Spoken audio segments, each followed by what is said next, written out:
കൊച്ചേ ഇന്നലെ രാത്രി തൊട്ട് ഒരു വക കഴിച്ചിട്ടില്ല. കല്ലുമോളെ ബാ, അമ്മൂമ്മ ദോശ തരാം. എനിക്ക് വേണ്ട.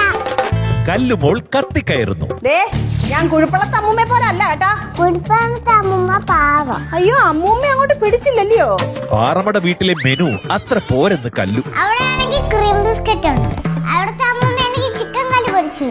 ഇനി ഞാൻ കല്ലുവിന്റെ കാര്യത്തിൽ ഒന്നും ഇടപെടത്തില്ല. നിങ്ങളെല്ലാവരെയും കല്ല് വെള്ളം കുടിപ്പിക്കും. അങ്ങനെ ഒരു നീണ്ട കാത്തിരിപ്പിന് ശേഷം കല്ലുമോൾ തിരിച്ചു വന്നിരിക്കുകയാണ്. കല്ലു സിദ്ധു തമ്മിലുള്ള ആ ഒരു കോംബോ അല്ലെങ്കിൽ അവര് ഒരുമിച്ചിരിക്കുന്നത് ഭയങ്കര സ്വീറ്റ് ആയിട്ടുണ്ട്. അപ്പൊ അവരുടെ കുറച്ച് പരിപാടിയായിട്ട് കുറെ എപ്പിസോഡുകൾ നമുക്ക് പോവാം. കുഴിപ്പളത്തെ വിശേഷങ്ങളൊക്കെ പറയുന്നുണ്ട്. കുഴിപ്പളത്തെ കാര്യങ്ങളൊന്നും ഇതുവരെ കാണിച്ചിട്ടില്ല. അപ്പൊ കുഴിപ്പളത്തെ ആ വീട് അല്ലെങ്കിൽ അവിടെ ആരൊക്കെ ഉണ്ട് എന്നുള്ളതും കൂടെ ഒന്ന് കാണിച്ചു കഴിഞ്ഞാൽ ഭയങ്കര ഒരു രസകരമായിട്ട് കിട്ടില്ലൻ റീച്ചിലേക്ക് തന്നെ ഉപ്പുമുളകും പോവും. പിന്നെ നല്ല ഇമോഷണൽ ആയിട്ടുള്ള കല്ലുമോള് വന്നുകൊണ്ട് തന്നെ നല്ല ഇമോഷണൽ ആയിട്ടുള്ള എപ്പിസോഡുകൾ നമുക്ക് സിദ്ധുവിനെ കല്ലുവിനെ വെച്ച് ചെയ്യാൻ പറ്റും. ഇനിയിപ്പം വെറുതെ ഒന്ന് പറയാനാണെങ്കിൽ ഇപ്പം സിദ്ധു ഒന്ന് ഗൾഫിലോട്ട് പോകാനായിട്ട് വെറുതെ ഒരു പ്രാങ്ക് നടത്തുന്നു. അപ്പൊ കല്ലുവിനെ വിശ്വസിപ്പിക്കുന്നു. പെട്ടെന്ന് സിദ്ധു പോയി എന്ന് പറയുന്നത് കല്ലു അവിടെ അന്വേഷിച്ച് നടന്നിട്ട് അവസാനം ഇമോഷണലായിട്ട് സിദ്ധു തിരിച്ചു വരുന്നു. അപ്പം ഒരു ഇമോഷണൽ ഒരു സംഭവം ആയിട്ട് ഒരു കിട്ടിലെ ഒരു എപ്പിസോഡ് തന്നെ പോവാം. അപ്പൊ അങ്ങനെ കുറെ സാധ്യതകളുണ്ട്. ഇത് ജസ്റ്റ് ഒരു